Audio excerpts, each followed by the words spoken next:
Alright, welcome Blast to off. Trial by Podcast. Phil is not here this week, so I am in charge of recording our little dog and pony show. I am Danzy of Danzy Reviews, the YouTube channel. Go ahead, guys, introduce yourself. I'm Tim from Donald Noy, or Lord Steward, you might know me as. I mainly post there. Phil's been absent. He's in Scott. No, he's in Yorkshire. He's touring around the Southern Isles. I am Oris Baratheon, of Phil Mckraken, Hound of the King from Aegon the Conqueror's rule. I am also the Lord of Stormlands. However, here they call me Bartek for unknown reasons. I'm Malcolm, the admin of Oberyn Martell and 1,000 other pages, including the Rhaegar Targaryen page 1,000 and an pages in Arya one. Stark page 1,000 pages in one. and the Mag the Mighty page that will overtake the Donald Noy page because we don't like them. Son of a bitch. Some internal rivalries going on. And the Kraken. Unleash the Yeah, Kraken. that would be. This would be me. I am Lord Phil Mckraken. My admin's Lord Phil Mckraken. We are of House Mckraken. It's like a bastard house of Greyjoy. We're gonna take Pike back from those Greyjoy cunts. And as you might have guessed, my name is a fucked up suggestion, basically meaning fill my crack in. Beautiful. So I think we're still going to carry on with theories this week. And starting off with Arya and Bravos. Yeah. Who wants to start us off? Anyone? Oh, I should have watched the last video. I'm lost already. Well, no, because we're continuing on. Well, last week was. What is the theory? Oh no, we're doing predictions for Winds of Winter, McCracken. So this is Arya. We're starting with how will she carry on into Winds of Winter? I'm hoping that her training will actually finally be ended and we'll actually get to see her go and do something. Well, I think the big thing is, was she one of Varys' children at the end of A Dance with Dragons? I'm gonna go with no, because of the Winds of Winter chapter, which takes place after that, because Harris Swift is in Bravos and Harris Swift is still in King's Landing at the end of in Kevin's epilogue in Dance with Dragons. Oh, okay. Do you think we're gonna get Harris Swift on the show? No, No. He's barely in the books. We're not going to get him on the show. I don't think we're even gonna get Kevin Lannister again, to be honest. Yeah, if he wasn't at the We wedding, need Kevin. I don't think he's gonna be turning up again, which is a They've shame. forgotten him and Lancel completely. No, they could always send out a Raven after Tywin's death and have him come to take over. Yeah, True. for the funeral. That's true. But yeah, as far as Arya goes, like, have you all read the Winds of Winter chapter with Arya, the Mercy one? Yes. Wait, was that a resounding yes, or was it just a yes from one person? I think I've read only a bit of the- it. I've only read the Arya and Martell one and the Theon one so far. All right, well, I'll put the link in the I won't put the link in it because I'm. Somebody will put not- the link in. It's fine. Yeah, I'll put the link in it, but for the chapter. One of the things to note is because, well, is it spoilers if I talk about it to you? But she kills Raph the Sweetling. Okay. Because Raph the Sweetling comes along with Harris Swift as like one of his guards. Because Raph the Sweetling is on her list. She could because one of the things that's like reiterated to her in her training is that like she shouldn't be killing on impulse and that she should forget about this list that she has if she wants to become a faceless person. So because that she's gone and killed this person on impulse because they're on her list, I think it kind of insinuates that the House of Black and White is going to there's going to be some tension between her and them, and she might eventually be kicked out or something. Yeah, that's true. I don't think the House in Black and White will find out that she's killing those people. I mean, they don't seem to know about the needle, because if they did, they would tell her to get rid of it. Well, I think they will, because like news in Bravos like travels quite fast, doesn't it? And I don't like because they're a society of assassins. They would know about a lot of things because that's one of the things that really attracts to Arya is that she has to learn 3 new things every day in order to like, pick up information. So I think they would find out that Wrath the Sweetling had been killed, and in the kind of manner that had been killed, they'd probably know that it was Arya who did it. Yeah. That's a valid point. As far as her like story goes on further, it's a difficult one because like she's still got the list, but who's left on the list after Wrath the Sweetling? We have Dunson, who's like one of the mountain soldiers, Sir Meryn, Sir Ilyn, and Cersei. At the moment, she's quite far removed from all of them, and I'm not sure I can see her. I'm not sure which of those targets I can see her killing. I'm not sure I can see her killing Cersei, and I'll get to that later on when we talk about King's Landing, because I think Cersei has a different fate. But Sir Meryn or Sir Ilyn, possibly. Oh, why would you want to kill Sir Meryn? He's a sweet little Trent. Gentleman of Westeros. He's so sweet. Why would you ever want to kill him? It's true. Shout out to Sir Meryn, sweetest gentleman in Westeros. But We want you on this podcast. you know how Stannis sent in Theon's Winds of Winter chapter. Stannis sends Justin Macy to Bravos to hire sellswords. Yeah. I think that might be Arya's way back into Westeros through Justin Macy. Yeah. I could be wrong, but it seems like that's where it's setting up. It's reliable. I think eventually she will come back, though. A lot of people have said, "Oh, well, now that she's in the Free Cities, she's kind of gonna stay there." But I think she actually won't end up meeting Tyrion and Daenerys and all of those guys. I think that she'll she'll loop around and come back to the Westeros. I think she has to be given like otherwise it seems kind of she has to be given some kind of major contract or she has to eliminate someone major off her list. Like otherwise the time in Rava seemed kind of wasted. Something she has to assassinate someone pretty major. I think. Question is whom or who. Phil Mckraken. No one can slay the Kraken. And also another thing to note about her Winds of Winter chapter is the place someone asked me this question like it's part of the question saying but because it's related I'm going to bring it up here. Is that like how surprised were you at how like kind of dark and like kind of sexual Arya's chapter Winds of Winter chapter was? It surely wasn't typical Arya. So the way the dwarf guy seemed sexually interested in her, he didn't treat her like a child, really.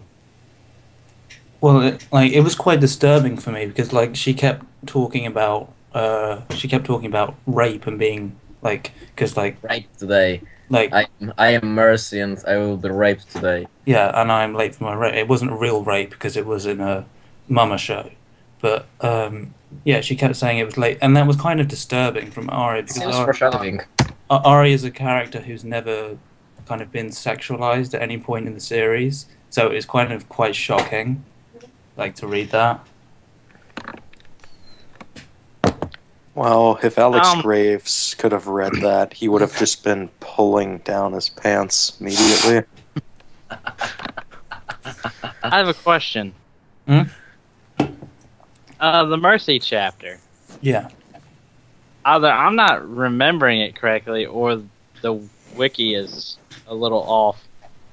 But reading this, it mentions that she actually seduces and kills Wrath the Sweetling. Yeah. Yeah. She seduces him, so it's kind of like she's actually. Although Well, it mentions that she stabs him in the she does thigh. something to his balls or something like that. I can't remember. She stabs him in the thigh. Nice, let me find it.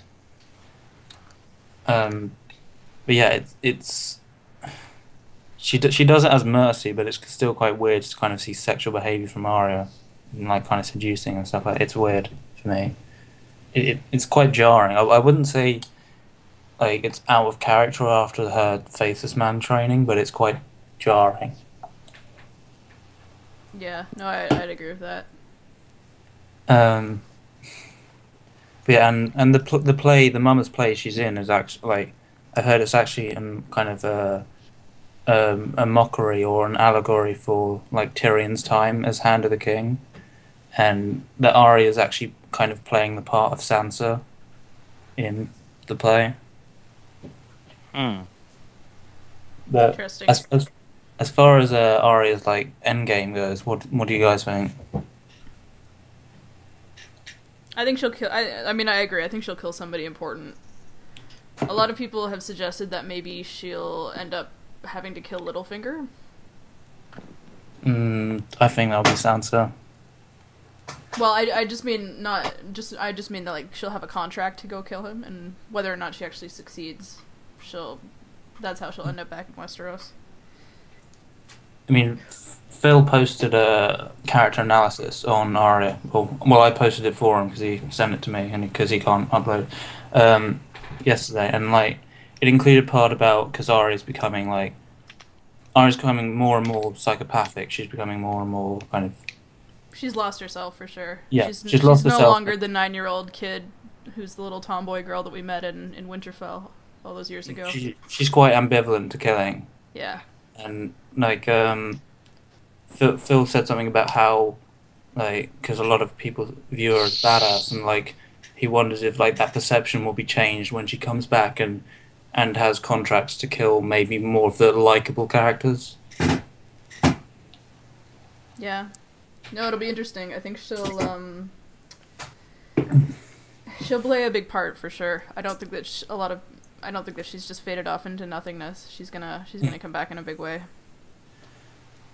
All right. Is there anything more anyone wants to say on Arya? I had a sort of a theory. All right. Do you think it would be okay? So this was when you were talking about how Justin, what was his name? Justin Macy. Macy, where you were saying like he could possibly be the way she gets back to Westeros. Well, if she comes back, could she possibly maybe sort of support Stannis or whatever, just because she would want revenge on Freys and Boltons, and here's some guy who's doing it, and then if like Rickon Stark showed up. Well, she doesn't know the role that the Boltons played in the Red Wedding. She knows the phrase, and she knows the phrase, and she mentions that like she would have named the phrase of the crossing on her list if she knew their names. She doesn't know their names. But then she still sees like the North is sort of up in a sort of uprising and back in the war. So it's true. Do you think she could potentially reveal herself? But like by the time Justin Macy's gone, because that Theon chapter happens like when the like battle on the ice is imminent, and yeah, this is kind of going off on a tangent because we discussed this last week. But if by the time that Macy's gone to Braavos and come back, I think the battle in the ice and the battle of Winterfell will have been over already. Mm-hmm. So either Stannis or Ramsay/Roose is. I don't think both Ramsay and Roose are going to die in that battle. One of them will survive, and like Gino said, will possibly retreat to the Dreadful or something. Do we actually see Arya and Nymeria being reunited? Through warging, yeah. I mean, they already have been, but in person, I don't. It's hard to say, actually. It depends on where she comes back to when she comes back to Westeros. Because Nymeria is still just running around the Riverlands. Speaking of which, what role is Nymeria's? Well, I suppose we could touch on this in the Riverlands section instead. So, but I was going to say, like, because Nymeria has this like large wolf pack now. I wonder why. That's got it like. And her role is quite major now, as in for a dire wolf at the very least. And they keep talking about her, and she keeps attacking those convoys and groups of travelers, etc., etc. So I'm wondering what role they're going to play. And they could be, although it'd be kind of strange. Like teaming up with the Brotherhood maybe in the Riverlands, but I'll get to that later. But yeah, like as far as Arya's warging goes, the Mercy chapter also mentions when she has the wolf dream at the beginning that a tree watches her as she runs past, and that suggests that Bran is kind of actively looking for his siblings. Yeah, is that all about Arya? Anyone? Do we see the House of Black and White actually finding out about her killing? I do. I do too. Yeah, I think they're too big and too knowledgeable of an organization to not know about something like that. But she just kind of dumps him over in the canal. Yeah, like did they find out about Darien? No, well, she told them about Darien, but they're too knowledgeable. I wouldn't say that they're like omniscient or anything, but like, yeah, I'd say they knew. No, I'd agree. How do you think they'll punish her? Yeah, I don't see them kicking her out. I kind of agree that she has to get some kind of big contract, but there has to be some kind of repercussion for it. Yeah, they'll discipline her in some way, I'm sure. After the knowledge they gave her, they can't just kick her out because she can do stuff that a normal person shouldn't be doing according to their rules. So they would either get rid of her or discipline her in some way, or Arya will run away. But I somehow don't find it probable because the House of Black and White is too. A question is too powerful. Now that you bring that up, a question not really on Arya, but on the House of Black and White itself. Do y'all see them actually putting the contract themselves on someone that has tried to get away from that? Like if Arya actually tried to run away, do we see them, coming after her or just letting it be? Possibly. I don't think they'd kill her for something like that, but I mean, I don't know, maybe. For running away. They would do something to her. They would sure not let her run away. No. Although if there's one thing Arya's good at, it's running away. I mean, think about how many situations she's gotten out of before. And what about Jacques and Agar? Well, that's in Old Town.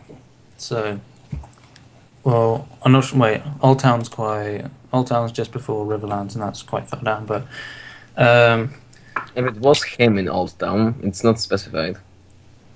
Should we move on to Sansa Littlefinger? Yeah, or? Let's move on to Sansa. Yeah.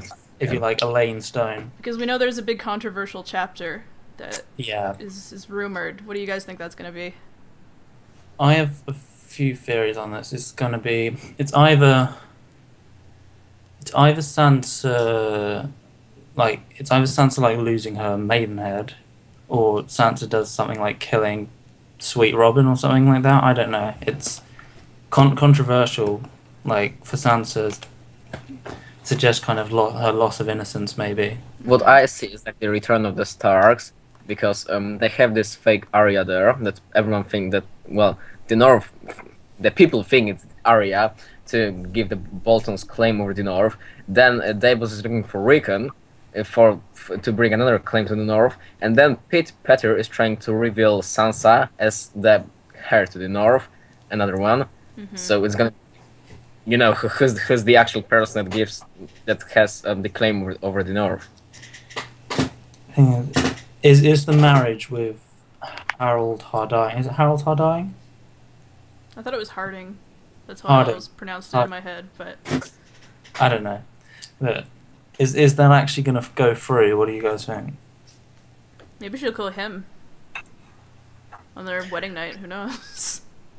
I see Sansa being revealed as Sansa Stark, but not necessarily the marriage going on. The marriage, going on.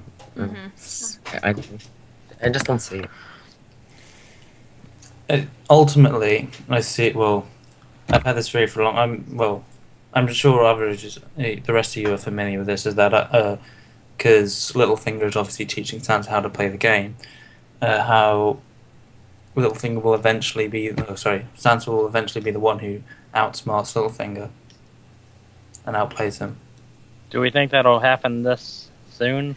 I don't think it will happen in Winds of Winter. It seems a bit soon. Because it just seems it would pretty much. I don't know, it just seems way too early. Yeah, I don't think that it'll happen won't in happen Winds of this Winter, fall. but Why? Why would Littlefinger teach Sansa how to play the game? That's what I was gonna say. but he is like the show pretty makes this pretty obvious, and like if reading Show makes Littlefinger look like a dumbass. well if you read Sansa's second to last chapter in Storm of Swords, it makes it pretty obvious that he's teaching her like the mechanics of the game, and he actually outright says to her when you come to play the game. So he's obviously expecting her to play the Game of Thrones. I just don't get why, if you were Littlefinger, you, knowing you're that good at the game, would train anyone else, knowing that they Because could he was easily a- betray you. That's what I mean. I think Littlefinger He is pretty much wants her. I think that Littlefinger is telling her only what he wants her to know. Well, it's because little like if Littlefinger is control, because Littlefinger imagines himself in control of Sansa. So if Sansa is more powerful, he's in control of someone more powerful, who can actually like. So he's a puppeteer of a puppeteer. Does that make sense? Well, I mean, at the same time, Sansa's getting smarter and smarter by the minute, and I think eventually she's going to come to realize that she has something over Peter, and that's that she can kind of manipulate him a fair bit if she wanted to with his... I mean, his former relationship to Kat and his sort of falling in love with her, I guess. Kraken's gone. Yeah. Also, we know that Littlefinger fancies Sansa. And would he allow the marriage between her and the guy that is the Harry the Heir, yeah. yeah? He's the one setting it up. Mm-hmm. Well, yeah, but he also set up his marriage with Lisa, and he set up lots of other stuff that actually didn't happen. Mm-hmm. I have a feeling he's gonna somehow go around it, and so that he will actually end up with Sansa. Maybe, but I had one theory that like the way because we all know Littlefinger's Achilles' heel, if you will, is like his one weakness or his one kind of redeeming feature in a way is Catelyn. Yeah. And I had one theory that the way Sansa will kind of come to outplay Littlefinger is through Lady Stoneheart, and I'm not sure how that would play out, but It'd be interesting. it would be interesting, and I think because Littlefinger's been so obsessed with Catelyn all of his life, I think like thematically, Lady Stoneheart and Littlefinger meeting would make sense. I think anybody meeting Lady Stoneheart who used to know Catelyn is going to be crazy amazing to read. You I think have a feeling that Sansa sort of replaced Catelyn for Littlefinger. Littlefinger said in one of the books that Sansa is just like Catelyn but even more beautiful. So she sort of replaced Catelyn for him, and now Sansa is this weak point for him. Well, even so, it'd be interesting to see like how he would react to Lady Stoneheart. Yeah, but well, One as thing, he said, anyone who used to know Catelyn meeting a Lady Stoneheart is pretty cool. Yeah, that's going to be pretty awesome. I mean, one other thing I think could happen is she might just say, I've had enough of being a marriage pawn, and she might just off Harry before they even get a chance to get married. That's not Sansa-like. Well, I don't mean like yeah. go up and like shank him, but I just mean find a way to get rid of him. hire Arya to kill him. What was I gonna say? But with the building the snow castle in Winterfell, does anyone feel that that's kind of foreshadowing that she will, like, well, not physically, but she'll like kind of help in the rebuilding of Winterfell? The end. That sounds pretty happy. Yeah, that's Sounds not too very happy. Like, Well, one of the theories I kind of had about the end, because like George R. R. Martin has said that it will end, like the ending will be bittersweet, and the title of the last book was originally a Time for Wolves. One of the theories I had that the bittersweet ending would be that the Starks eventually do win, but because they're all kind of going down these dark paths, and like they'll be so far gone, they won't be kind of the same. They'll all be kind of too dark. They'll be kind of dark grey at the end of the series. Well, I mean, let's look at what we have so far with Just Starks. We have episodes. Rickon on Cannibal Island. We have on Skagos. We have Bran as probably permanently a tree, but we don't know yet. We have Sansa. She's probably the least. Well, I don't want to say least crazy because I don't think Bran's crazy, but I mean, the most Human. present and human. Yeah, human is a good word for it. As she is now, and then we have Arya, who Arya's becoming an assassin. she's becoming an assassin. Like those are way different than the kids that we saw at the beginning of Game of Thrones and Winterfell. And Catelyn is a zombie. And Catelyn's a zombie, exactly. Well, I count Catelyn as a Tully, to be honest, but... Well, and then Jon's a wolf, possibly going to be resurrected, but we don't know that yet either. I don't say it because Martin said there's going to be a lot of stuff about Jon, and there are going to be Jon chapters and interaction.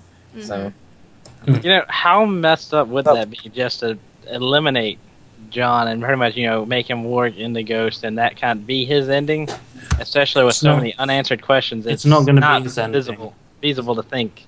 But initially, Jon is kind of walking to go, and I think that's what the the Varamir prologue in A Dance with Dragons sets this up. That after a warg's main body dies, he becomes this wolf, or his animal. And there's also other foreshadowing, the whole kill the boy and let the man be born, and the I think he dreams at one point first he was a man, then he was a wolf, then he was a man again. Well, he's a wolf at least for the time being. I don't know how long that'll last. He might be a wolf for a book. He might be a wolf for 2 pages into the Winds of Winter. It's hard to say. I think I don't see him staying very long. I see Melisandre resurrecting him pretty quickly. I don't see her resurrecting him pretty quickly. I think he'll be for most of Winds of Winter he'll be in Ghost, and because George said there won't be any new point of views, I think we'll see a lot of the war from Melisandre's perspective. Yeah, it's true. But that we're kind of going off topic there. That was last week's stuff. It's true. But, Yeah. Anyways, anything more about Stuff we didn't touch on though. Sansa and Littlefinger. Well, we know that Littlefinger's endgame is that basically he wants power, and the Vale has been kept out of the war for the whole series. So they have all these soldiers, and they're not doing anything so far. So what's going to happen with them is, and will they come in Sorry, go on. Oh, was no one saying anything? Oh, I'm echoing. No, you were just echoing. I was That might have echoing. been your own feedback. I was echoing in Mckraken. I thought he was saying something. But so yeah, are they going to come into the war with the North, or head for King's Landing? What? I don't know. I think they'll probably stay there for the next book, for Winds of Winter. I could see them coming out for A Dream of Spring, but I think at least for the majority of A Winds of Winter, they'll hold tight there. They've got to have some role though, because we know Dawn is going to take action soon. So the Vale is the only kind of region who hasn't taken action at any point in the series, and I'm not it's kind of a bit like an unexploded Chekhov's gun in a way, because they're just that arm's just sitting there. Yeah, that's true. They'll come into it eventually, for sure. No, I agree with that. I just don't know if it'll be until A Dream of Spring, and then finally we'll have all 7 kingdoms and the Riverlands all involved for the first time ever. Well, the Riverlands is pretty fucked, to be honest. Wow.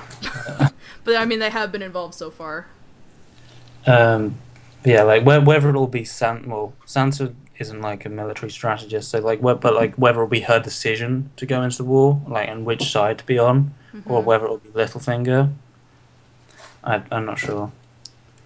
Yeah, we'll have to see on that one. Right, next. What is next? I think it's the Iron Islands, isn't it? Phil, do you want to start us off with the Iron Islands?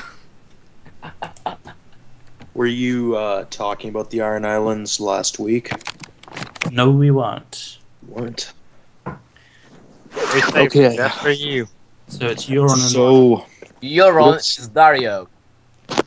Yeah, is Please no. Euron that cocksucker Dario? I really hope not. Purple pubes. No, well, what we do know is because George said that Aaron is doing like a lot of people find Damper's chapters quite boring, and I don't know. I've never found it the most boring point of view. I found Arya Hota, and Malcolm's going to hate me for that. Arya Hota to me is the most boring point of view. But yeah, like George says, he's up to some interesting shit in Winds of Winter, and so I'm not sure what he'll be doing. Maybe he'll be summoning a Kraken or something. I don't know. Well, actually, Phil, sorry, can you? Phil, was anyone summoning you lately? Well, actually, the damp hair, he's contacted me, and I'm going to be leading some men back onto the Iron Islands, and we're going to find wherever Euron is. We might have to go all the way down to fucking Essos, but once we find him, we're just going to drown him and just kill him. Cool. Good luck with that. GG, Phil. But no, Euron, well, he's obviously attacking the Shield Islands in the Reach right now, but Yep. Smart motherfucker. What do you see Aaron? happening in this I don't know. I conflict? think Aaron's probably just gonna stay there. Damn fair. What? In the Iron Islands. Yeah. Like, I think Could always be dead, you know? some people have suggested that he's going to like raise like parts of the Iron Islands in rebellion against Euron. If he brought some magic into existence, that would be pretty sweet, though. Just Like, summoned a Kraken. or if he did some really fucked up thing, maybe he somehow links to that theorized army of whites under the ocean that Patchface was ranting about. Fucking Patchface. Yeah, Cool. Patchface's songs seem overly realistic. Well, I mean, it's quite possible that we could be coming to a front of the Four Religions War near the end of it. I mean, you have the god under the drowned god that he could bring in, and then we already have the Seven and the coming Law. into it, and then Bran's a tree, so he's finding out more about the old gods, and then Melisandre is at the wall, so maybe it'll be a war between the Seven and the drowned god, and then the red god and the old gods, maybe? Don't forget the Great It's Other. the Red God and the Great Other. And the Great Other. Well, I mean, that's up for debate, but That's still one religion. yeah, I see the religions coming into it more because it's sort of heading that way, and I mean, George R. R. Martin bases a lot of stuff off of history, so I see religions really coming to a head soon, and I see religious wars coming out as well. Is there time? What If he's really basing it off history that much, then the Seven are going to crusade. Religious wars have always been a big part of the series. Mm-hmm. But we haven't really had religious wars yet. Do you know what I mean? Not in the actual story itself, but like in No. the history. In the history, yeah. Aegon rule. Yeah. But with the Seven, with the Andals coming in, like burning werewolves, Mm-hmm. Yeah, for sure. and of course, we have kind of had a bit of not religious war, but religious persecution on behalf of Rolla, and like Melisandre, not burning infidels, fuck you D&D, like burning down septs and werewolves.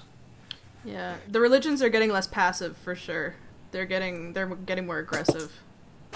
What were you saying about the Seven? Because you were talking about how you were starting to see more of the old gods and more of the Lord of Light, but where did we see like more of the Seven themselves? Well, because we have The Faith Militant. yeah. Yes. Well, yeah, but I mean, like, if there's some actual sort of divine power linked to the faith, I thought you were referring to that or something. No, I just mean I think that the four kind of factions of the religions are coming out more, and they're getting more aggressive. I mean, when we sort of first meet the Seven, I mean, all things considered, the old gods and the new gods live together pretty harmoniously at the start of the series. Eventually. Yeah. The Seven Gods. Well, wait, does the Drowned God have any power in... Well, Dampest seems to have some kind of form of resuscitation, which is fucking weird. But, like, if you count that as the Drowned God's power, like the Seven seems to be the only kind of deity in the series that doesn't have any kind of power. They don't seem to be actual real gods. Like for example, we can see Lore making actual wonders, having actual power. We can see the old gods giving Brandos weird abilities, but the Seven don't do much. And when there are the trials by combat that are supposed to make the gods choose the winner, then they do not actually choose the winner. Well, I mean, the thing is, whether or not it's a real religion, it has people fighting for it in its name. Do you know what I mean? Well, it's the same with Yeah, I mean, it's the people that are worshipping these gods that give it power. You know, it's this big army that's backing the Seven that is giving it a power and giving it a force in Westeros right now. Yeah. And with so like with Aeron's got some role to play. He's a difficult one because we've only had 2 chapters with him, and the last one was the King's Moot. So Euron. With Euron, we can just because nothing of import is happening on the Iron Islands at the moment. I think Gino mentioned this last week with the story of Torek the Latecomer and how it will mean Theon is actually because there was some foreshadowing and it means Theon will actually be the king in the Islands or the Islands at the end, or it'll be Asher ruling through puppet Theon or something. I don't know. But, yeah, I think that Damphair is the key to unlocking whatever the Drowned God's role is going to be playing later on. Yeah, well, we'll move on to Aeron and then his attack on the Reach then. So he's either going to be attacking Highgarden or Old Town. Who do you think is going to come out victorious in this conflict? I think Euron's going to be victorious. I think Euron has to have some kind of success, otherwise he's too much of a red herring, to be honest. It's I've said either... Because the next... Because George R. R. Martin has said several people will sit the throne before the end. And to me, either it's going to... The next person is either going to be Euron or Aegon.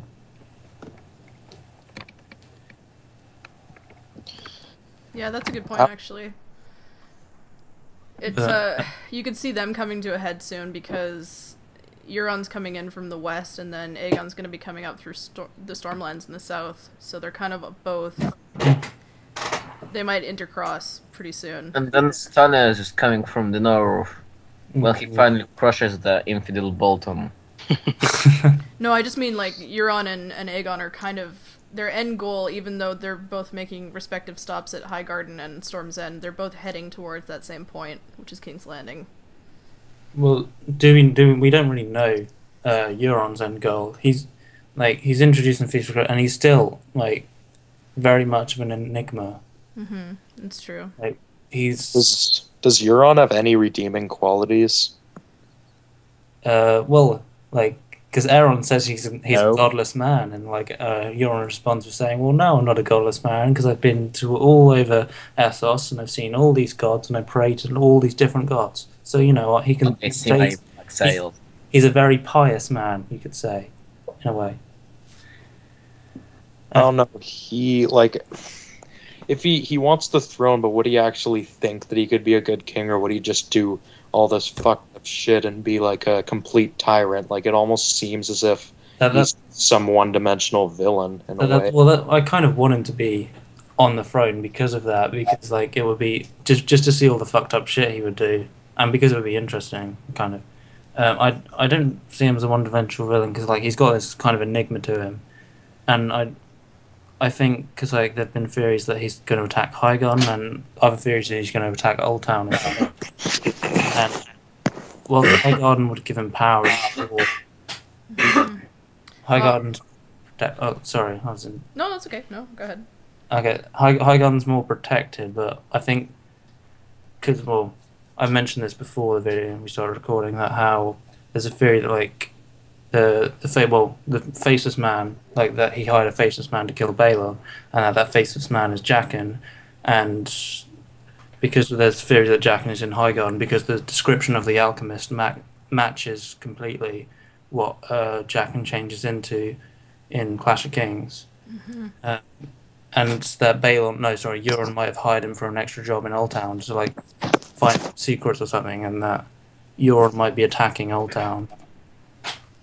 or like the reason for his attacks in the Shield Islands is to draw attention away from Old Town. Maybe, I don't know. Yeah, it's hard to say. I mean, moving on to Highgarden, I think they're pretty screwed because Mace Tyrell doesn't really have any interest in coming back and helping Willis and Garland. I think Garland's gonna die. I think at least Garland will die. Willis might die too. Garland's a pretty cool minor character. He is, yeah. He's one of my favorite minor characters, but yeah, The Tyrells, I don't know, have anything about. I think was it Phil? Like, no, someone told me this like kind of fucked up theory. I think it might have been Phil, not you, Phil. Other Phil. That Euron ends up killing Willis, and ends up killing Garland, and he sends Willis Garland's legs because Willis is a cripple. Oh fuck, that's fucked up. Thanks to I want that to happen now. Damn it. Yeah, That would he'd do be- that too. He's the kind of guy who would send somebody some body parts. What about Loras? Well, Loras is Loras allegedly is burned. Allegedly. yeah. He just got back from Dragonstone, or is still How on are they gonna Dragonstone. cover this show? I mean the fact that he's so wounded. Well, do you think he'll survive? What's going to happen to him? Well, we don't know if he actually is wounded. It's only It's only reported to Cersei, like because there's talk of like how it's a Tyrell conspiracy and how Cersei doesn't like they've actually lied to Cersei and he's not actually like wounded. I don't know. Well, I mean, if there's one house that knows how to execute a fake hit and run, it's the Tyrells. What about Baelish? True. Well, but Baelish isn't technically. I just mean like a house, like of the major They're just like houses. giants. So he may just do random shit that we don't expect him to do. Mm-hmm. Like, Yeah, like because Samuel. Well, we'll talk about Old Town a bit here. Samuel obviously is in Old Town, and it could be we see, and we have the Sphinx there as well, Alaris, who is like, I'm not sure if you read this, but like it's kind of heavily suggested that he is actually one of the Sand Snakes in disguise.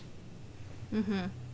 And we have Marwyn there, who wants to go off and find Daenerys, and the shit about obsidian candles burning. And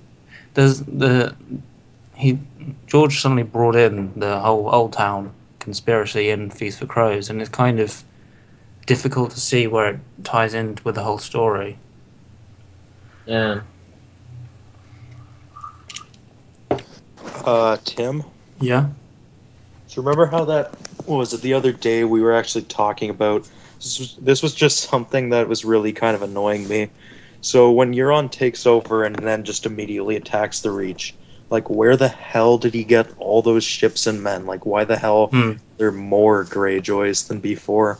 Yeah, I remember you saying that. That's, I think one thing, like, and this is kind of another criticism of George. He doesn't seem to like keep track of the numbers of troops each house has, because like after the Red Wedding, especially like the North and Manderley suddenly has loads of troops, and like this is after the Red Wedding, and like after Rob's War, and like I understand like Rob would have left some force behind in the North, but like Manderley has loads, and it's kind of jarring, to be honest. Well, how much time has passed from the Red Wedding? I think it was like a year and a half. It's they've been For a year and a half, enough of manpower can recover to make a small army. I'd say it's been like by the point the series is at now, at the end of Dance of Dragons, it's probably been no more than about a year since the Red Wedding. Like there's a timeline on like a Google document thing that like was created, like which is kind of the most accurate one that people could figure out for the time. I'll link it to you later on. But yeah, like because the Red Wedding apparently happens quite late into, I think 299 Aegon's Landing. Yeah. Yeah, but I thought we were creeping up on 301 now. We're creeping up. Yeah, I we're know, creeping 'cause- up on And 301. Joffrey's something to do with Joffrey, either his wedding or his birthday or something like that, happened exactly on 300 Aegon's Landing. Yeah, well, that's noted in the series because it took place on New Year's Day, his wedding. Mm-hmm. But what was I saying about? Yeah, and about the Greyjoys seem to have loads of troops suddenly. It was weird. With the Old Town conspiracy, and Jaqen's playing a role in it, Marwyn's playing a role in it, the Sphinx, Sorella is playing a role in it, and Samwell, like, you know the horn that Samwell has with him, the broken one. Yeah. I am kind of certain that that is the horn of Joramun. Oh, it could be, yeah. The one that isn't, like, because it was found in the cache in the Fist of First Men. Yeah, but that seems kind of random. I don't think it's random. You just find some horn. Oh, look, it's a horn. If I blow it, maybe I will destroy the entire wall. Oh no, because it's broken at the moment. Oh no, it's broken. I cannot destroy it. It wasn't found. It wasn't found randomly either, because it was found among. It's found among cache of dragon glass weaponry, and like I think it was like it suggested that like and Man of the Night's Watch put it there because of the black cloak. But I've heard like some kind of you could say it's quite crackpot that theories that Euron is actually a kind of agent of the others, and that he's going to end up taking the horn, and like when it blows it, and the wall will come down. Mm-hmm. I think the wall will come down. I think because it's just like the others won't be enough of a threat if it doesn't. Well, I don't think the others are really a threat at all until it falls. I mean, it's one thing for wildlings to come over, but it's magic that's keeping the White Walkers back and the others. No, but the White Walkers seem very magical and powerful, and I think that they will find a way to get somehow through the wall. I think the wall's going to come down. To be honest, too, yeah. I want it to come down. Wouldn't it be weird? This is kind of a crackpot theory that I just thought of now. Wouldn't it be weird if it was Ramsay's horn that he kept on blowing at Winterfell that was the horn of Dormant? What the fuck? I will kill that horn-blowing cunt. Yeah. What foreshadowing? I do actually think there's foreshadowing. I want Reek to be the one to kill. Well, Theon rather. I want Theon to be the one that kills Ramsay. But it would be the most satisfying. Yeah. I don't think want that. It feels too, I guess, too cliche for that one character to kill the enemy. I know what you mean. It is cliche, but it would feel pretty good. You would feel like it. Fuck yeah for Theon if he did do that. Even though it's cliche, yeah, which is kind of the thing telling me it's not going to happen. Yeah, me too. Still really want it to happen. Maybe Stannis will geld Ramsay for being a rapist. No, Stannis will just kill him. Stannis doesn't fuck around with stuff like that. No, if Stannis found out that that what he did to Theon, then I think Stannis would bring him to Theon for Theon to like choose the punishment or something like that, because it seems like the Stannis thing to do. Oh, that could be true, yeah. Stannis knows what he did to Theon because Theon's with him in the Winds Winds chapter. Mm-hmm. That's true, and Stannis did. He's not. I mean, I say that he wouldn't mutilate somebody, but I mean, look at Davos. He's not above. Not necessarily dealing death punishments, but dealing something similar. Yeah, we're kind of going off a bit of a topic here. We are, yeah. I'm gonna what do we say think Sam's role is in it, though, in Old Town? Well, it's gonna because there's obviously some like mystery and conspiracy going on in Old Town, and I think before we started, one of you, I can't remember which one it was,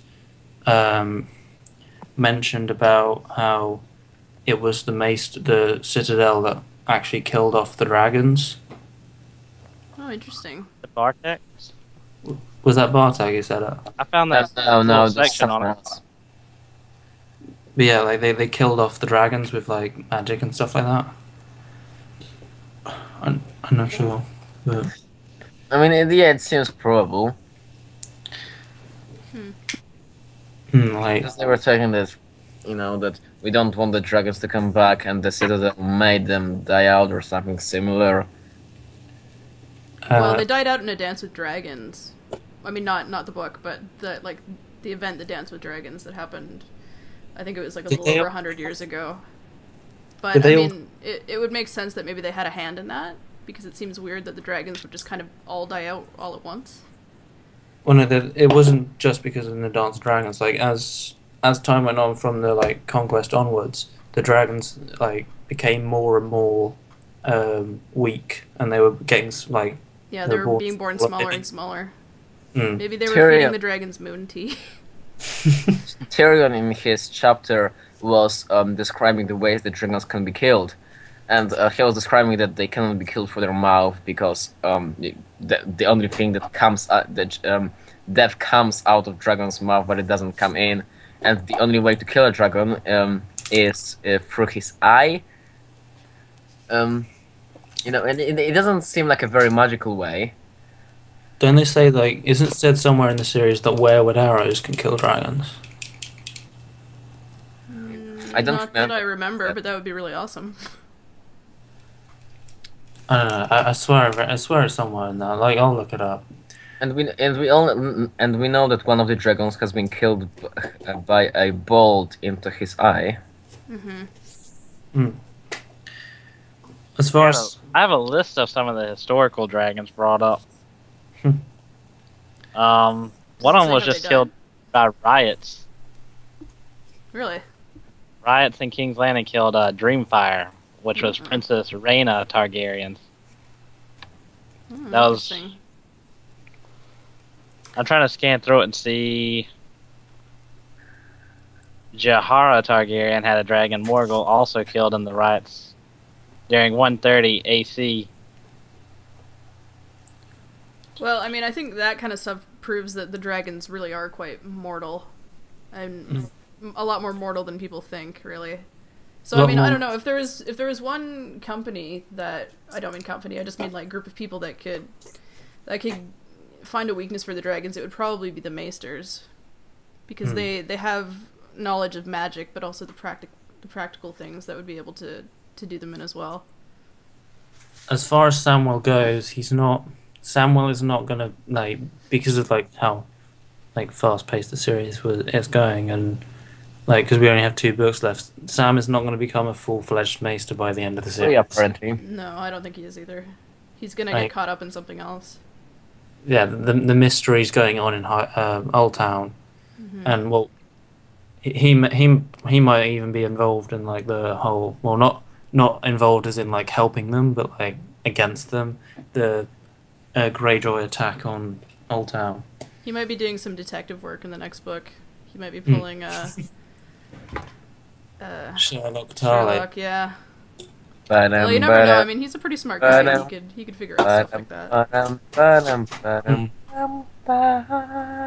I'm not sure. Did we? I know y'all are touching on a little bit, but what do we think happened with Arryn Waters? What? Remind me. Yeah, Cersei had made him build all those ships, and he took off with all of them. Didn't he go to like help out? I don't know where. I don't remember if it mentioned where he was going. I think they went to Dragonstone, didn't they? With Loras, or allegedly went to Dragonstone Initially, but then like he took off with. Well, he was supposed to be building them, and then I think when all the stuff happened with Cersei, he pretty much abandoned her and just like took off, and she was all pissed off about it. But what if? Because he could pretty much kind of balance, any kind of war or battle going on by taking those wherever they needed to go, or even with Euron Greyjoy, you're mentioning where he would get all of his forces from, should he actually take the throne. I was a little busy, so I couldn't really touch on some of that, so I kind of had to listen briefly to y'all's conversation, but I couldn't really jump in. I think it could be like that he's taking them He could be taking them to Aegon to help, but like, because it's the red wine. Is it the red wine fleet that he's taken? Because the red wine fleet has gone walkabouts, I believe. Is that all we want to talk about with Old Town and the Reach? By the way, This. no, that goes to King Landing. I mean, well, it's sort of also Iron Islands because it's a Kraken. What do you think? Well, because in the Kevin chapter, it said that a Kraken. There are some reports from the peasants that a Kraken apparently has been has been seen on the Narrow Sea, but Kevin just ignores it because he thinks it's just some gibberish. Do you think it might be an actual Kraken? I think it would be pretty awesome if there was. I mean, there's it's mentioned quite a couple of times. I think a couple of times that on Celtgar Isle there is actually a horn that can apparently summon krakens. Though whether it puts stock in it or not, I don't know. Anyone who all has different horns in the story right now? Well, okay, like I could go through the alleged ones. Well, there's the horn of Joramun, which is possibly the horn that Samuel has. Yeah, I think that's kind of. And there's the horn that was burned that Mance Rayder apparently found by Melisandre, which I think was just a decoy. There's the horn that can summon krakens, apparently, on Celtgar Isle. And there's the horn that Victorian now has in his possession, which can bind dragons to his will. About Sam's horn that's predicted to be the horn of Joramun.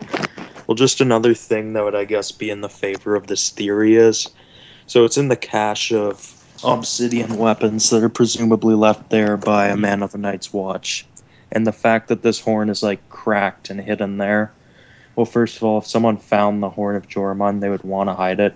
Second of all, if cracking it could help prevent it from working, so this would be suggesting if it was deliberately cracked. Wouldn't they just altogether destroy it? Well, Yeah, Maybe they couldn't. Can't Maybe destroy some magic items. If it can be cracked, it seems like it could be destroyed. No, there's some rule that you can't destroy magic items. You can only physically break them. Like, Oh yeah, and I just wanted to mention this about Euron because I kind of had to exit the call and come back in, so I didn't get a chance to say this. But just before, because I sort of said it almost seems as if he's a one-dimensional villain. Well, I don't think he's a one-dimensional villain. He's a pretty unique character. It's just as if the fact is the things that he would do on the Iron Throne, it almost seems as if there's no good in anything he's doing, which just doesn't seem right. So I hope there's a lot more to him, because that would be kind of lame if he just had bad causes and intentions. Well, yeah, this is kind of why I want him to be going for Old Town instead of High Garden. guys, we have to move on. It's already the podcast is already an hour long. Yeah. All right. Well, I mean, we could finish off with the quiz and then save everything else for next time. How do you guys feel about that? What's the quiz? Sorry. We also have the questions from fans. Yeah. Well, I would like to keep those two fixed. shall we do the questions from fans or skip them? I think we should do the questions from fans. I think those are important. Yeah. All right. Do you want to finish on that? Do you want to finish on that, and then we'll save the quiz for next time? Okay. I think Yeah, we can save Yeah, we the can quiz somebody for else when learn we their have headphones. guests. Yes. Wait, Where's the echo? there's some really bad. Really echo. bad. Where's that? I think it's Mckraken. Kraken. Kraken, what are you doing? Kraken, plug in some earphones or something. Is it gone? I think it's gone now. I think. Good. Okay. So are we going to end with the questions, or are we going to talk on one of the other Let's sections? the questions and the quiz and then end. Okay. Okay, we can do that. Why don't we do the quiz first? Or The last. Do you want to do Left. questions? Yeah. Okay. The questions. All right. okay, Yeah. questions are good. I got a lot of questions from Gino here. Okay, first one. Well, I'll just go with one question from Gino then. Actually, what is your favorite reference from real life in Game of Thrones, or Song of Ice and Fire? That's such a good question. What is your favorite real-life reference in A Song of Ice and Fire, Game of Thrones? Yeah. That's what it is. I would have to say, because Wheel of Time is my favorite book series, I know there's a ton of flaws, but whatever. Well, anyway, if you notice in the prologue of A Feast for Crows, in Old Town, it's mentioned that there's a Maester Rigney who has some theory that time is a wheel. And the author of Wheel of Time, his name was like James Rigney Jr., something like that. So Martin was referencing this author in A Feast for Crows. I'm not sure I know many, like, of the references. I mean, I know the obvious one that, like, apparently the war between Lannisters and Starks is the, was it War of the Roses? Adrian's Wall. And yeah, I'll go with Hadrian's Wall. It's the most obvious one to me. I don't know many of them. Oh, I know the Red Wedding is based on I think it's the Black Dinner. Yeah. Yeah. And there is also the Ironborn are Vikings. Valeria is the Roman Empire. The entire War of the Five Kings is the War of the Roses. Yeah, I think that's my kind of favorite reference too. It's just that every region in Westeros is kind of an allegory for a real power at some point.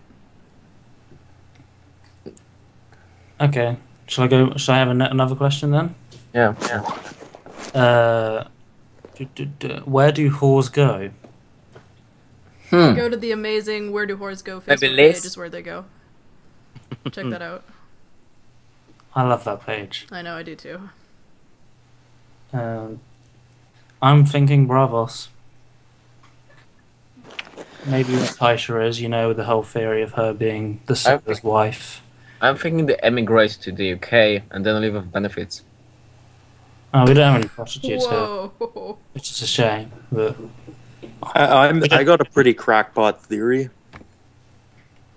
I think that where the whores go is they do this whole crossover and they end up in that room that Huel was in, and they just keep him company for the rest of his life. And then we know what happens to Huel. Have you seen that video, Huel Waits? No.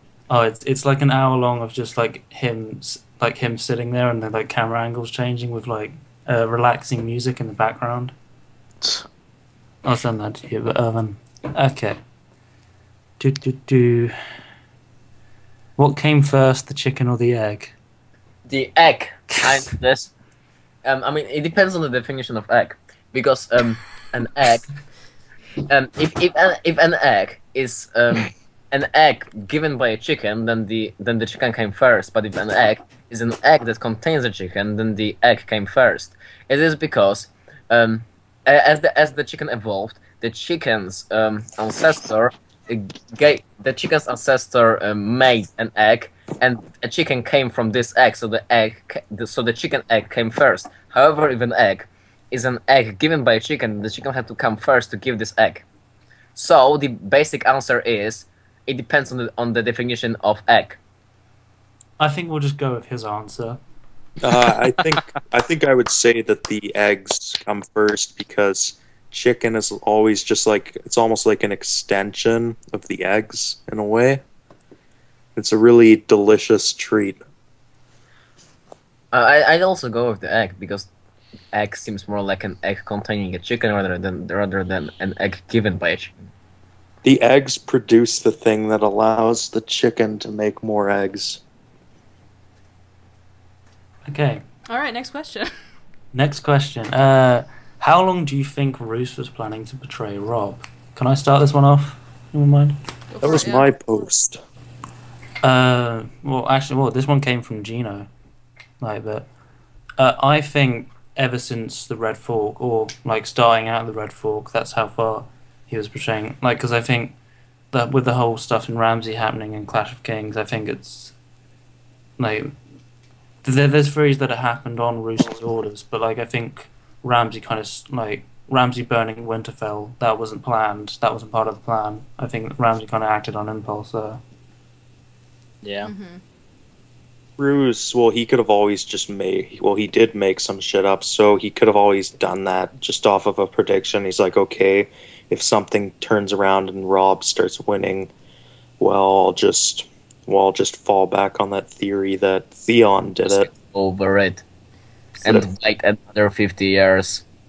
I think that he was planning it ever since Jane Westerling, because I think that that's sort of when Rob was showing this really big weakness in betraying the phrase, and I think that was kind of where a lot of people started to lose confidence in him. Yeah. Well, I agree with Danzy. the Jane Westerling thing happened after, kind of like the whole Ramsay thing in the North, and I think it would be like kind of rash if yeah, I know Ramsay's quite rash, but like I'm not sure he would go that far, like without some kind of authority from his father, without some kind of like. But we already know that's pretty much how he is. No, but without some kind of guarantee that he would kind of survive, like, because he would not, like, if Rob won, and if his father like still backing Rob, then Ramsay would know that he was going to be punished for it. And Ramsay's the one who kind of benefits after in A Dance Dragons. Yeah, but they could always lie and just say that it was the Ironborn that burned Winterfell, and then just saying that they killed him after. They do, but I think that was kind of part of the conspiracy, to be honest. Yeah. And I think because after the Green Fork, where Roose suffered greatly, or it's been suggested that he actually deliberately got defeated by Tywin. That I think that's where he kind of had a resentment towards Rob, and that's where he kind of started plotting. I think that Roose has been wanted to take over the North for himself since he became the Lord of Dreadfort, but he didn't have an actual plan. He was just waiting for the right moment to put his wishes in place, in action. Okay, next question. Yeah. Okay. Who would you like to see play Silvio Farrell in season 5? You don't have to guess who asked this one.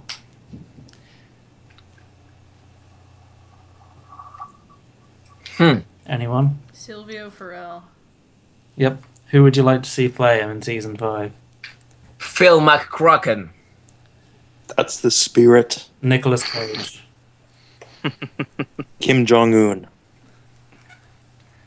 Phil Mckraken is Kim Jong-un. It is known. And he's a secret Targaryen. And I think that James Franco and Seth Rogen are cunts for making that movie about me. Okay, where would you like to live in Westeros? Highgarden. Melisandre's bed. Highgarden. Highgarden definitely seems to be the nicest one of them all. Unless we're talking about like protection, and then maybe not Highgarden. But I mean, if we're just talking like a place to live in times of peace, probably either Riverrun or Highgarden. No, actually. What about Marine? Sansa's bedroom. Sansa's bedroom. Marine. No. I would rather live in Flea Bottom than Marine. I'd rather live in a with Arya than Marine. Despite the heat, I think Dorne would be pretty neat. Dawn's too hot for me. Yeah, I don't do heat. I could never live there. I think even Highgarden would be pretty warm. I'd go with Essos, they have some pretty awesome stuff there. Oh yeah, Bravos. I could live in Bravos, but like the rest of Essos is too kind of hot, I think. I wouldn't go with Bravos because I just don't like places where there's too much moisture. You don't want to get seduced by a little girl who then kills you. No, but I think Highgarden. I mean, it's nice there. It's pretty. There's always food. What about Volante and our Curve? Meh, I wouldn't really want to live anywhere in Essos. Yeah, apart from Bravos. Bravos would be okay, but what about the house I'd rather live in Westeros. What about Liz? They've got a good horse there. Let's live at the house with the red door. Oh. We don't know where the House of the Red Door is. I mean, allegedly it's in It's Bravo. not that hard to find. It has red doors. Yeah, I know, but like the one that Daenerys is talking about, we don't know where it is. She says it's in Bravos, but like she said that there was a lemon tree there, and it's Only she could have gotten Drogo to beat it out of Viserys before they killed him. Okay, so I'm gonna go with Highgarden. What about you guys? I'm going with Highgarden. It depends on who I am. If You're I'm a you. peasant, I'd like to live where there are low taxes. Well, if you're a peasant, You wouldn't want to then- live in Riverlands if you were a But peasant. if I'm a minor noble, then I'd live in somewhere close to Littlefinger. Where would you live if you were Oris Baratheon? Storms If I was Arya Baratheon, I would live in the Stormlands. I would be the rightful Lord of Stormlands and the Hand of the King. Was he? I might go for the Vale maybe because it's kind of cooler up there and it just seems like a sort of rural, pretty area. It's such an inconvenience when you want to like leave, though. Would I really want to go The area. out there? I wouldn't want to live in the Riverlands just because it gets fucked over every time there's a war. Yeah. I don't know. Poor I might like Riverlands. Dorne too, just for the women and the spicy sauces. So, okay, last question. What are your thoughts on Benjen equal to Dario? No. Absolutely Those are my 100% true. It's the only logical theory out there. I think that Benjen is like one of those older guys that finds a way to make themselves younger, so they can be with the girl without being as much of a pedophile. It depends on the color of Dario's pubes. I If we think consider the algorithm of Oh yes, the pube if we- algorithm. Yes. if we consider the algorithm of the and the carpet match rapes, the drapes. That's a very then if important Dario's question. pubes are in 5 of the colors of the rainbow, then Dario equals Phil Mckraken. I think However, if Dario's pubes Excuse me? are yellowy orangish, then Dario is not Dario. Dario doesn't exist, and we are made to think that Dario exists, but he actually doesn't, because George R.R. Martin read too much De Socrates. However, if Dario's pubes do not exist, because Dario turns out to be a she-male, then Dario is urine. Wait, I've got it. I've It's got it. urine. no, I think you're all Pee. forgetting something. I figured it out. I think you're forgetting that I'm actually Dario Naharis reborn. Where do you live? In Daenerys. Oh good lord. Okay. Okay, let's move on to that quiz. Do you live I behind just her had or to in say front my of her? answer. Oh sorry. Phil. Okay. Well, you remember what happened with Varys, like, I've been jabbing him a bit today, but you remember how that one sorcerer used his meat for magic? Mm-hmm. Yeah. Well, I mean, Benjen, so he uses magic to change his identity, and to do this, he paints his pubes, because we all know that purple pubes are the perfect magical ingredient for potions. And then once he put it in the potion, he mixed it up and drank it, and he transformed into this younger, supposedly supermodel prick who could get Daenerys to fantasize over him. Wow. So he gets the dick. I've heard some crackpot theories in my time, but wow. That tops them all. Pube potions. That's because Phil Mckraken is always on top. We got you, George. We got you, George. It We got you, George. Gino's still with us in was a spirit. pube potion the entire time.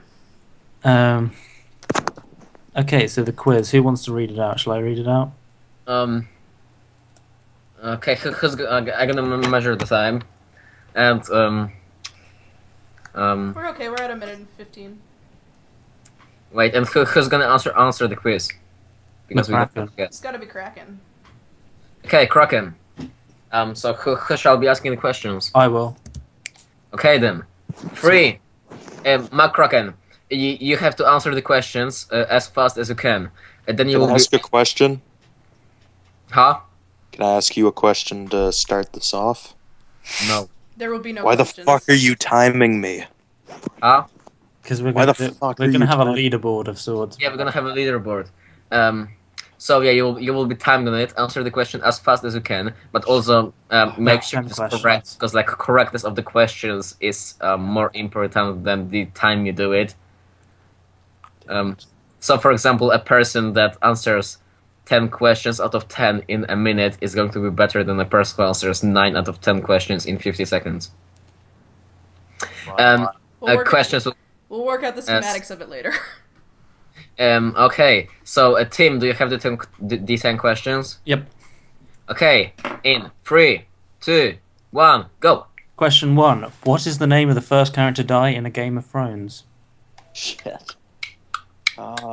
Shit is incorrect. I'm sorry. Next question. Next question. Next question. Okay. Gonna pass. Question 2. What is the name of the butcher's son that Joffrey bullies and Arya tries to save? Micah. Good. Okay. Question 3. What man accompanies Catelyn Stark to King's Landing? Was it Sir Roderick? Good. Roger Castle. It Question was? 4. What were Jon Arryn's last words? The seed is strong. Question 5. Where is Taena Merryweather from?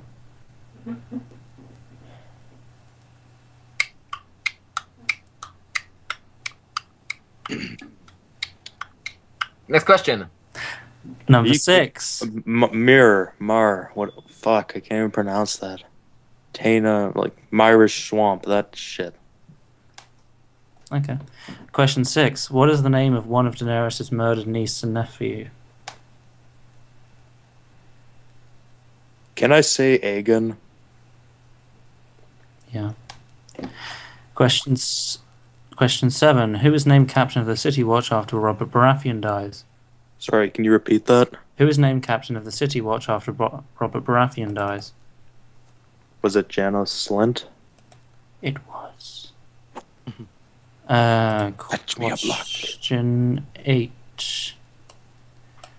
How is the seat of House Dane called? Starfall. Question 9. What head on a spike, aside from Ned Stark's, does Joffrey point out to Sansa? Septa Morden. Question 10. What is the name of the High Priest of Rolla? High Priest of what? High Priest of Rolla. The Red God. Oh. The High Priest. No, are you referring like the Red God or the High Priest? No. What is the name of the High Priest of Rolla?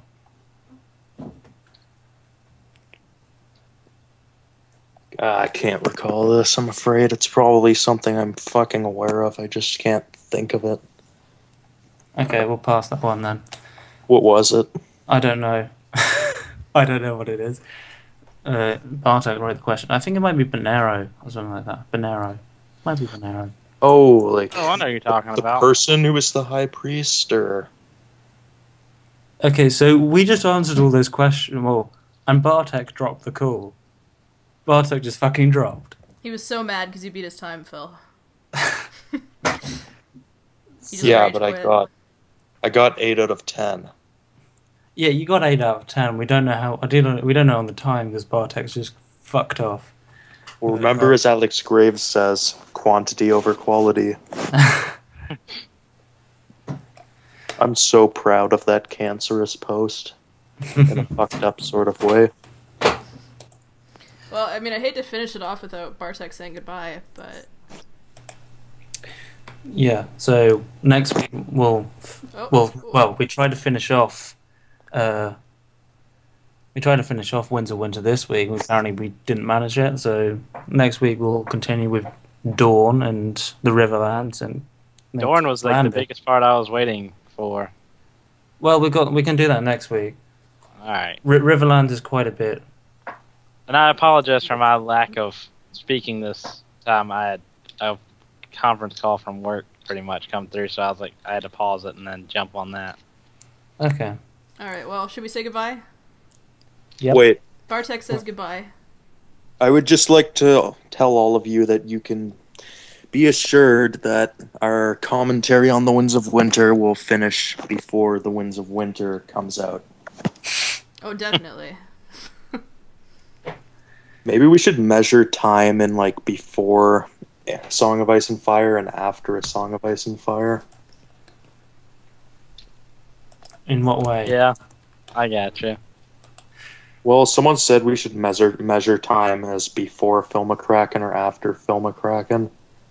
Go to International Phil Day, you'll see the post saying that. This is back when everyone still thought I was a retarded troll. I am an artist in that regard. No device. Wow, Bartek. All right. Well, I think we should say goodbye. This has been Trial by Podcast. I am Danzy of Danzy Reviews. If you guys just want to list off your names and say goodbye as well. I am Tim of Dolnoy. I am Malcolm of Over and Martell and 101 other pages. I am Lord Phil of Phil Mckraken, and I want you to watch all of our Trial by Podcast episodes and tell your fucking friends.